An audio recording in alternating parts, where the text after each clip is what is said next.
ஈரோடு மாவட்டம் பவானி காவிரி ஆற்றில் ஏற்பட்டுள்ள வெள்ளப்பெருக்கால் குடியிருப்புகளை வெள்ள நீர் சூழ்ந்துள்ளது. இதுகுறித்த கூடுதல் தகவலை செய்தியாளர் மேகநாதன் வழங்க கேட்கலாம்.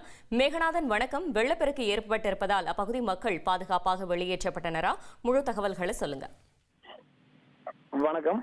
சேலம் மாவட்டம் மேட்டூர் அணைக்கு கர்நாடகா பகுதிகளில் பெய்த தொடர் கனமழை காரணமாக தண்ணீர் வரத்து அதிகரித்து நடப்பு ஆண்டில் மேட்டூர் அணையானது 4வது முறையாக நிரம்பி நேற்று முன்தினம் முதல் காவிரி ஆற்றில் தண்ணீரானது திறக்கப்பட்டு வந்தது. இந்த நிலையில நேற்று மாலை பார்த்தோம்னா 75,000 கனஅடியாக திறக்கப்பட்ட தண்ணீரின் அளவு தற்போது நிலவரப்படி 1,00,000 கனஅடியாக காவிரி ஆற்றில் வெளியேற்றப்பட்டு வருகிறது.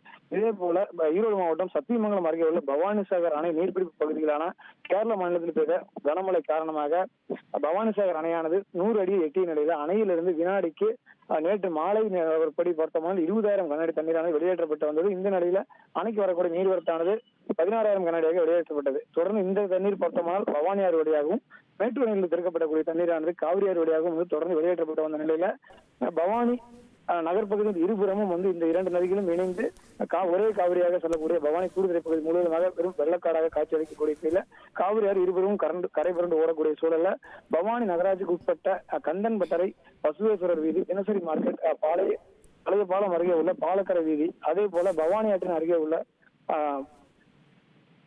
பழைய குப்பம் உள்ளிட்ட பகுதிகளில் அதிகப்படியான வெள்ள நீர் சூழ்ந்துள்ளது. இதன் காரணமாக பார்த்தோம்னா சுமாராக ஒரு 40 முதல் 50 வீடுகளை வெள்ள நீர் சூழ்ந்துள்ளது. இந்த நிலையில பவானி நகராட்சி நிர்வாகம் மற்றும் வருவாய்த்துறை சார்பாக பார்த்தோமானால் முன்னெச்சரிக்கை நடவடிக்கையாக மாவட்ட ஆட்சியரோட உத்தரவின் பெயரில் ஏற்கனவே 4 இடங்களில் தற்காலிக முகாம்கள் அமைக்கப்பட்டு அந்த பகுதியை சேர்ந்த பொதுமக்கள் அனைவரும் உடமைகளுடன் வெளியேற்றும்படி அறிவுறுத்தப்பட்டு தொடர்ந்து அந்த பகுதி மக்கள் தங்களுடைய மற்ற உறவினர்கள் வீடுக்கும் வேறு பகுதிக்கும் செல்லக்கூடிய சூழல்ல முகாம்களில் ஒரு சிலர் மட்டுமே தங்கி உள்ளனர்.